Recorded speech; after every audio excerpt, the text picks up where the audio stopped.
Hello everyone, ఈరోజు ఏంటంటే district cooperative central bank limited నుంచి వేరు వేరు జిల్లాలలో మనకైతే assistant manager and staff assistant or క్లర్క్కి సంబంధించిన పోస్టులకి అయితే భర్తీ చేయడానికి వచ్చింది. అవి ఏమేమి జిల్లాలు అంటే అనంతపూర్, కర్నూలు, కడప, నెల్లూరు, గుంటూరు, కాకినాడ, విజయనగరం. ప్రస్తుతం ఈ జిల్లాలకి నోటిఫికేషన్ అనేది విడుదల చేశారు. ఏ జిల్లాలో అయినా సరే ప్రొసీజర్ అనేది సేమ్ అండి. సో ఈ ఒక్క వీడియో చూడండి, మీకు ఏ జిల్లాలో అయినా ప్రొసీజర్ ఎక్స్ప్లెనేషన్ అంతా సేమ్. అంటే ఎగ్జామ్ ఎలా అప్లై చేయాలి, దానికి ఏ ఎగ్జామ్ ఉంటుంది, ఆ ఎగ్జామ్లో ఏ సబ్జెక్ట్స్ ఉంటాయి, నెగిటివ్ మార్కింగ్ అండ్ శాలరీ అన్నీ సేమ్.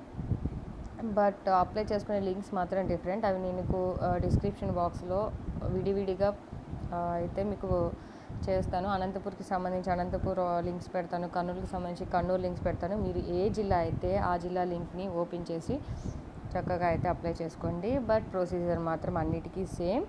నేనైతే ప్రస్తుతానికి అనంతపూర్ డిస్టిక్కి సంబంధించి మీకు ఎక్స్ప్లెయిన్ చేస్తాను. ఏ డిస్టిక్ అయినా మాత్రం సేమ్. నేనైతే ఎగ్జాంపుల్కి అనంతపూర్ అయితే ఎక్స్ప్లెయిన్ చేస్తున్నాను.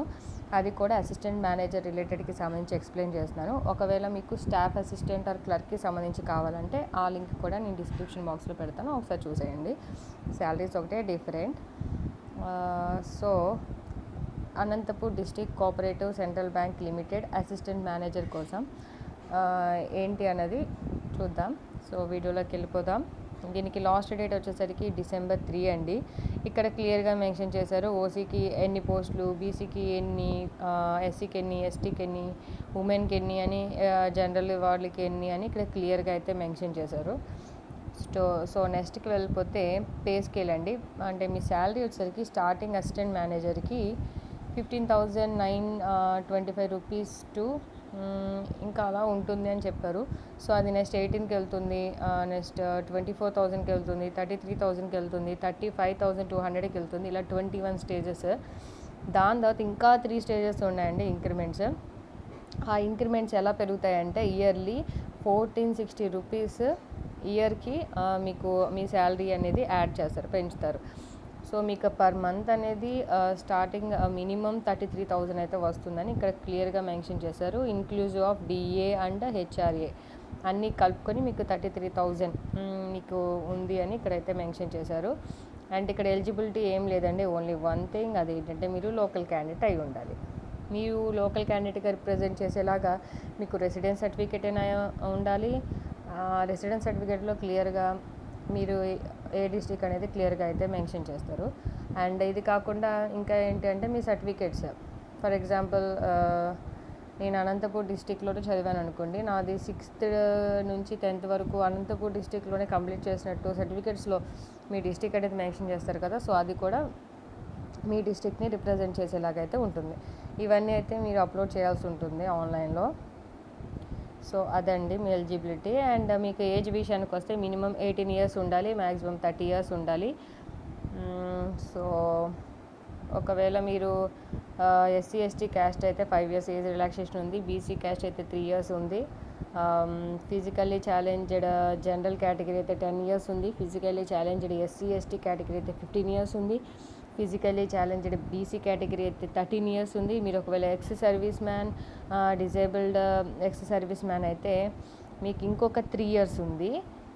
ఒకవేళ మీరు ఎస్సీ ఎస్టీ క్యాండిడేట్లో ఎక్స్ సర్వీస్ మ్యాన్ అయ్యి ఉండి అది కూడా డిజేబుల్డ్ అయ్యి ఉంటే మీకు 8 years ఉంది. ఓకేనా? ఎస్సీ ఎస్టీ అయ్యి ఉండి మీరు ఎక్స్ సర్వీస్ మ్యాన్ అయ్యి ఉండి మీరు డిజేబుల్ క్యాండిడేట్ అయితే 8 years ఉంది. అర్థమైంది కదా? సో ఒకవేళ మీరు సర్వీస్లో ఉన్న వాళ్ళైతే, ఎక్స్ సర్వీస్ మ్యాన్ కాకుండా ఇప్పుడు ప్రజెంట్ మీ సర్వీస్లో ఉన్న వాళ్ళైతే మీకంటూ ఏంటి అంటే 35 years for general category, 38 years for BC category, 40 years for SC ST candidates. మీరు ఒకవేళ మీ సర్వీస్లో ఉన్నట్లయితే మీకు ఏజ్ లిమిట్ ఏంటంటే 35 years general, 38 for BC, 40 for SC ST. ఓకేనా? నెక్స్ట్ వచ్చేసరికి ఇదంతా మీకు ఒకవేళ మీరు డిజేబుల్ క్యాండిడేట్స్ అయితే ఏంటివేంటి వేలో అనేది ఇక్కడ క్లియర్గా మెన్షన్ చేస్తారు, అదంతా అదే. సో మన సెలక్షన్ ప్రొసీజర్కి వెళ్ళిపోతే ఏం లేదండి, మీకు ఆన్లైన్ టెస్ట్ ఉంటుంది, ఎగ్జామినేషన్ ఓన్లీ 1 exam అండి, మెయిన్స్ అయితే లేదు. సో మీరు కొంచెం యూజ్ చేసుకోండి దీన్ని ఎలాగైనా. ఎగ్జామినేషన్ ఏం లేదండి, 3 సబ్జెక్ట్స్ ఉంటాయి. English language, reasoning, quantitative aptitude, general awareness ఇవి కూడా లేవు. ఈ 3 సబ్జెక్ట్స్ మీరు ఆల్రెడీ ప్రాక్టీస్ చేసి ఉంటారు. ఇంకొంచెం ఎఫెక్ట్స్ పెడితే మీకు ఇంకా టైం ఉంది కాబట్టి మీకు ఖచ్చితంగా అయితే జాబ్ వస్తుంది. మెయిన్స్ ఎగ్జామ్ కూడా లేదు. ఈ ఒక్క ఎగ్జామ్ ఎలాగోలా క్వాలిఫై అయిపోతే మీకు జాబ్ వస్తుంది అన్నప్పుడు అస్సలు మీరు నెగ్లెక్ట్ చేయకండి, కష్టపడండి, ఖచ్చితంగా మీకు జాబ్ అయితే వస్తుంది. సో ఇంగ్లీష్ లాంగ్వేజ్ నుంచి 30 క్వశ్చన్స్ 30 మార్క్స్, రీజనింగ్ నుంచి 35 క్వశ్చన్స్ 35 మార్క్స్, క్వాంటిటేటివ్ ఆప్టిట్యూడ్ నుంచి 35 క్వశ్చన్స్ 35 మార్క్స్, మొత్తం 100 క్వశ్చన్స్ 100 మార్క్స్, 60 మినిట్స్ టైం ఉంటుంది.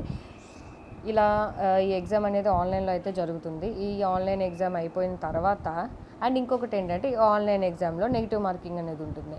సో అది 0.25 అంటే 1/4 మార్క్, 0.25 మార్క్ అనేది పోతుంది మీరు రాంగ్ పెడితే.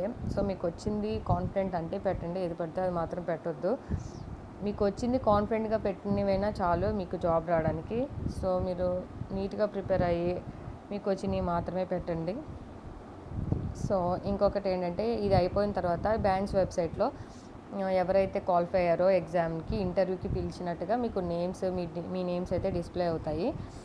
సో ఇంటర్వ్యూ అనేది 12.50 మార్క్స్ అయితే ఉంటుంది, చాలా తక్కువ మార్క్సే, చూసుకోండి. ఇంటర్వ్యూ అనేది కొంచెం ప్రిపేర్ అయితే అయిపోతుంది. మీరు ఎగ్జామ్ మీద ఎక్కువ ఎఫెక్ట్ పెట్టండి, ఇంటర్వ్యూ అనేది లైట్.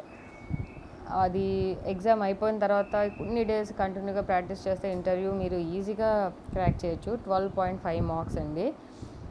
సో మిమ్మల్ని పోస్ట్లోకి ఎప్పుడు తీసుకుంటారంటే మీ ఆన్లైన్ టెస్ట్ ఎగ్జామ్ ప్లస్ మీ ఇంటర్వ్యూ మార్క్స్ రెండింటిని కలిపి ఎవరైతే మెరిట్లో ఉన్నారో దాని ప్రకారం వాళ్ళనైతే తీసుకుంటారు. సో ఇంకేంటంటే ఇంకొక యూజ్ ఏంటంటే మీకు ఈ జాబ్ వస్తే మీరు ఎక్కడికి వెళ్ళాల్సిన పని లేదు, ఎవరిని వదిలి వెళ్ళాల్సిన పని లేదు, మీ జిల్లాలోనే మీకు జాబ్ ఇస్తారు. చాలా మంచి అడ్వాంటేజ్, అస్సలు వాళ్ళకండి. కొంచెం కష్టపడండి. ఆ 3 subjects English language, reasoning, quantitative aptitude syllabus okay పెద్దదే, బట్ మీరు ఆల్రెడీ ప్రాక్టీస్ చేసి ఉంటారు, ఇంకొంచెం షైన్ అవ్వండి అంతే. సో నెక్స్ట్ ఏం లేదండి, ఎగ్జామ్ టెస్ట్ సెంటర్ మీ జిల్లాలోనే ఉంటుంది. And next online test and ఎలా అప్లై చేయాలి అన్నది అప్లై రిజిస్ట్రేషన్ మీకు లింక్స్ ఇస్తాను, ఏ డిస్ట్రిక్ట్ అయితే ఆ లింక్కి వెళ్ళి మీరు రిజిస్టర్ అయిపోండి. తర్వాత ఫీజు అనేది పే చేసేయండి. ఫీజు వచ్చేసరికి SC, ST, PC, ex service మ్యాన్కి 413 రూపీస్ ఉంది, జనరల్ అండ్ బీసీ క్యాండిడేట్స్కి 590 రూపీస్ ఉంది. సో ఆ ఫీజు అనేది పే చేశాక మీ డాక్యుమెంట్స్ ఏమేమి అడిగారు అన్నవి ఇక్కడ క్లియర్గా ఉన్నాయి. ఆ డాక్యుమెంట్స్ మొత్తం నీట్గా అప్లోడ్ చేసేయండి.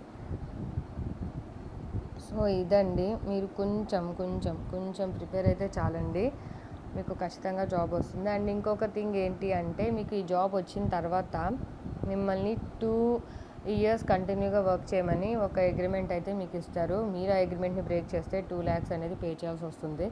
గవర్నమెంట్ జాబ్ని ఎవరు వదులుకోరు, ఇంకా దీనికన్నా బెస్ట్ వస్తేనే కదా వదులుతారు, లేదంటే వదలరు. సో మీరు దీని గురించి అయితే భయపడొద్దు. సో అస్సలు వదలొద్దండి. జస్ట్ 3 సబ్జెక్ట్స్, ఆ 3 సబ్జెక్ట్స్ని ఇప్పటి నుంచి స్టార్ట్ చేసి నీట్గా చదవండి. ఖచ్చితంగా అయితే మీకు జాబ్ రావాలని నేను కోరుకుంటున్నాను.